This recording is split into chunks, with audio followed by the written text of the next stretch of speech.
ஓம் சிவாய நமக.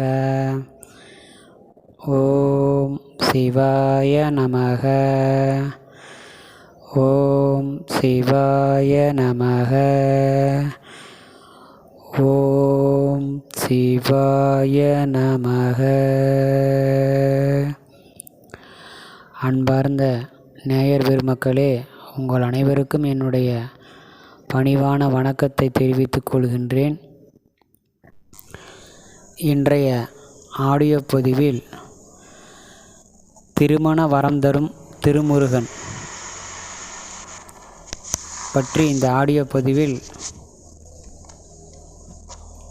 தெளிவாக விளக்கமாக கூறுகிறேன். ஜாதக ரீதியாக சிலர்களுக்கு இளமை காலத்திலே திருமணம் நடந்துவிடும். சிலருக்கு கடுமையான போராட்டங்களுக்கு பின்பே திருமணம் நடைபெறும். சிலருக்கு எவ்வளவோ முயற்சி செய்தாலும் திருமணம் கைகூடி வருவதில்லை. சிலருக்கு பணம் இருக்கும், புகழ் இருக்கும், வண்டி வாகனம் இருக்கும். ஆனால் இவ்வளவு வசதிகள் இருந்தும் திருமண பாக்கியம் என்பது அவர்களுக்கு இது நாள் வரையிலும் நடந்தேறி இருக்காது. அதனால் அந்த திருமண வரத்தை அள்ளித்தரக்கூடிய திருமுருகனை பற்றி நாம் அறிந்து கொள்வோம். பெங்களூருக்கு அருகிலுள்ள ஹைலசூரு முருகனை வெள்ளிக்கிழமை அன்று ஒவ்வொரு நாளும் ஓரைகள் மாறி மாறி வரும். சுக்கிர ஓரையில் அந்த முருகப்பெருமானை எம்பெருமானை தரிசித்தால் உடனடியாக திருமணம் கிடைக்கும். தைப்பூச விழாவை ஒட்டி 3 நாள் தெப்பத்தில் சுவாமி வலம் வருகிறார். பல வனமான இப்பகுதியில் முற்காலங்களில் தவம் புரிந்த மகரிஷி முருகப்பெருமானின் அருளால் மோட்சத்தை அடைந்தார். முற்காலங்களில் அளபுரி என்று அழைக்கப்பட்ட இந்த பகுதி தற்பொழுது கால வெள்ளத்துக்கேற்ப மாற்றம் பெற்று ஹலசூரு எனப்படுகிறது. இக்கோவிலில் தல விருட்சகமாக பலாமரம் உள்ளது. இந்த கோவிலை நாம் பார்க்கின்ற பொழுது 800 ஆண்டுகள் பழமை வாய்ந்ததாக இக்கோவில் உள்ளது. இக்கோவிலின் உட்புறத்தில் பாம்பு புற்று ஒன்றும் இருந்தது. மார்கழி மாதம் சஷ்டி என்று புற்றில் பாலூற்றி பக்தர்கள் வழிபட்டு வருகிறார்கள். ஒரு முறை மைசூரு மன்னரின் சகோதரி மிகவும் உடல் நோயால் பாதிக்கப்பட்டு வேதனையும் அவதிப்பட்டும் வந்தார். அவரை காணச் சென்ற மன்னர் வழியில் புற்று வழிபாடு செய்யும் பக்தர்களை கண்டார். அதில் பங்கேற்று சகோதரிக்காக வேண்டினார். முருகன் அருளால் நோய் மறைந்தது. மன்னரின் வருகையால் கோயில் பிரபலம் அடைந்தது. 3 நிலை 5 நிலை கலசத்துடன் ராஜகோபுரம் கிழக்கு நோக்கி உள்ளது. உட்பிரகாரத்தில் துவார கணபதி, வள்ளி தெய்வானை சன்னதிகள் தனித்தனியே உள்ளன. மாண்டவையர் பிரதிஷ்டை செய்த அகத்தியர் சிலையும் இங்கே உள்ளது. கல்யாண மண்டபத்தில் உள்ள நாகதேவதை, நாககன்னியர், சுதை சிற்பங்கள் மிகவும் தொழில்நுட்பத்துடன் கண்ணை கவரக்கூடியவனவாகவும் இருக்கின்றன. திருச்செந்தூரில் சூர சம்ஹாரம் முடிந்த முருகனுக்கு ஐராவதம் என்னும் தேவலோக யானையை இந்திரன் பரிசளித்தான். அதுவே இங்கு வாகனமாக முருகப்பெருமானுக்கு உள்ளது. ஒவ்வொரு வாரமும் செவ்வாய்க்கிழமையன்று செவ்வாய் ஹோரையான காலை 6 மணி முதல் 7 மணிக்குள் துவரம்பருப்பு, வெற்றிலை, பாக்கு, வாழைப்பழம் கையில் வைத்தபடி 21 முறை சன்னதியை சுற்றினால் யாருக்கு கடுமையாக செவ்வாய் தோஷம் உள்ளதோ அந்த செவ்வாய் தோஷமானது விலகும். வெள்ளியன்று சுக்கிரஹோரையான காலை 6 மணி முதல் 7 மணிக்குள் வெள்ளி மொச்சை, வெற்றிலை பாக்கு வைத்தபடி 21 முறை சன்னதியை சுற்றி வர எப்பேற்பட்ட திருமண தடைகளும் நீங்கும். சித்ரா பௌர்ணமியை அடுத்த ஞாயிறன்று இப்பகுதியைச் சேர்ந்த 100க்கும் மேலான கோயில்களை சேர்ந்த உற்சவர்கள் பூப்பல்லக்குகளில் கூடுவர். பெங்களூரிலே அமைந்திருக்கக்கூடிய ஹைசால குரு பூ பல்லக்கு வைபவம். இத்திருவிழா 18 மணி நேரம் தொடர்ந்து நடைபெறும்.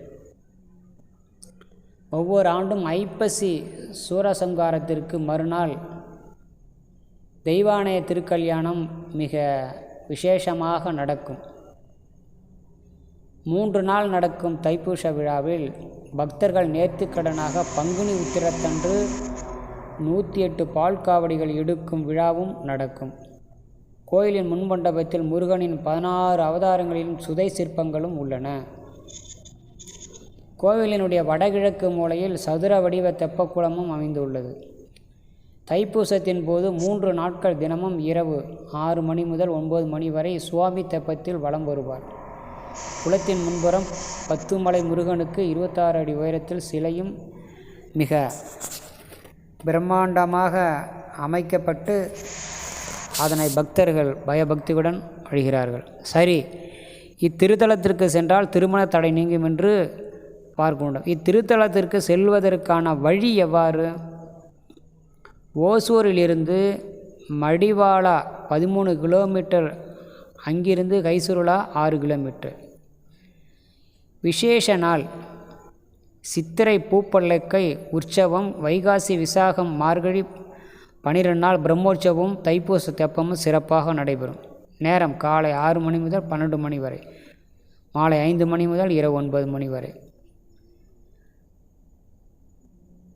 ஆக இந்த திருமண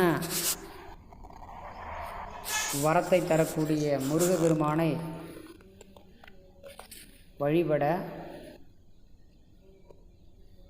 அவர்களுடைய வீட்டில் செல்வம் பெருகும். நிலம் அதிகப்படியாக வாங்குவதற்கான வாய்ப்புகள் ஏற்படும். வண்டி வாகன வீடுகள் வாங்கி நிறுத்தக்கூடிய அமோக ஏற்படும். தொழிலில் மற்றவர்களை காட்டிலும் அதிகமான முதலீடுகளை செய்து அதிக லாபத்தை பெறக்கூடிய ஒரு வாய்ப்பு இத்திருத்தலத்தை வணங்கி இறைவனை சென்றால் அந்த ஜாதகர்களுக்கு முழுமையாக கிடைக்கும்.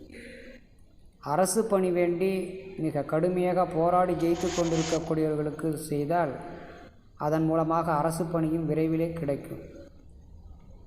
வாழ்க்கையில் அனைத்து விதமான சகல வசதிகளையும் செல்வத்தையும் தருவதற்கு முருகப்பெருமானை வழிபாடு செய்யுங்கள். மனமுருகி உங்களுடைய கோரிக்கைகளை முருகப்பெருமானிடம் வைக்கின்ற பொழுது அவர் தன்னுடைய பக்தர்களுக்கு கோரிக்கைகளை நிறைவேற்றி வைத்து உள்ளத்தை மகிழ்விக்கும் சக்தியும் ஆற்றலும் படைத்தவராக இக்கோவிலிலே வீற்றிருக்கக்கூடிய முருகப்பெருமான் இருக்கிறார். ஆக கடுமையாக செவ்வாய் தோஷத்தால் பாதிக்கப்பட்டிருக்கக்கூடிய ஆண் ஜாதகர்களாக இருந்தாலும் சரி, கடுமையாக செவ்வாய் தோஷத்தால் பீடிக்கப்பட்டு துன்பப்பட்டு அல்லல் பட்டு கொண்டிருக்கக்கூடிய பெண் ஜாதகர்களாக இருந்தாலும் சரி, நீண்ட நாட்களாக திருமணமே நடைபெறாமல் தள்ளி தள்ளி தள்ளி தள்ளி சென்று கொண்டிருக்கக்கூடிய ஜாதகர்களுக்கு ஸ்ரீ முருகப்பெருமானை வணங்கி கந்தசஷ்டி கவத்தை மனமுருகி அவர்கள் வாய்விட்டு மந்திரத்தை இறைவனுடைய முன்னேற்றத்திலே ஜெபித்து அவர்கள் வாழ்க்கையில் முன்னேறி மேலும் மேலும் சந்தோஷத்தையும் மகிழ்ச்சியும் அடைவதற்கான ஒரு சிறப்பு அம்சமாக இந்த வழிபாடு அமையும். இதை முற்றிலுமாக அவர்கள் முழுமையாக கடைபிடிக்க வேண்டும். அவ்வாறு கடைபிடிக்கின்ற பொழுது வாழ்க்கையில் அவர்கள் அதிக முன்னேற்றத்தையும் அதிக சந்தோஷத்தையும் அவர்களால் அடைய முடியும். இவர்களுடைய ஆரோக்கியம் நல்லபடியாக இருக்கும். இவர்களுக்கு நீண்ட ஆயுள் உண்டு. முருகப்பெருமானை வணங்குகின்ற அந்த காலகட்டத்திலே இவர் எடுத்த காரியத்தை தானாகவே சுயமாகவே சிந்தித்து செயல்படும் ஆற்றல் பெற்றவராக, ஆற்றல் தன்மை கொண்டவர்களாக இவர் விளங்குகிறார். அதனால் அவர் எல்லாரை பற்றியும் எல்லோரிடத்திலும் தன்னுடைய பக்தர்களுக்கு அருள்பாலித்து கொண்டிருக்கிறார். அவரை நாம் வணங்கி வரவே மனமுருகி வேண்டினால் நாம் கேட்டது கோரிக்கைகள் எதுவாக இருந்தாலும் இறைவனால் ஏற்றுக்கொள்ளப்பட்டு அது முழுமையாக சென்றது. அடுத்தபடியாக இந்த ஆடியோ பதிவை இதுவரையிலும் கேட்ட நீங்கள் அனைவரும் மீண்டும் உங்களிடத்திலே ஒரு பணிவான வேண்டுகோளாக இந்த ஆடியோ பதிவு முழுவதையும் கேளுங்கள். இந்த ஆடியோ பதிவை உன்னுடைய நண்பர்களுக்கு ஷேர் செய்யுங்கள். ஷேர் பண்ணுங்கள், சப்ஸ்கிரைப் பண்ணுங்கள், லைக் பண்ணுங்கள், மறக்காமல் பெல் பட்டனை கிளிக் பண்ணுங்கள், ஆல் பட்டனை கிளிக் பண்ணுங்கள். அப்பொழுதுதான் நான் போடக்கூடிய ஒவ்வொரு ஆடியோ பதிவும் உங்களுக்கு கிடைக்கும். அந்த ஆடியோ பதிவின் மூலமாக உங்களுடைய வாழ்க்கை உயரும். உங்களுடைய வாழ்க்கை தரம் மிகவும் செம்மையாகவும் சிறப்பாகவும் அமையும் என்பதில் எந்த விதமான ஐயப்பாடும் இல்லை. மீண்டும் அடுத்த ஆடியோ பதிவில் உங்களை நான் சந்திக்கிறேன்.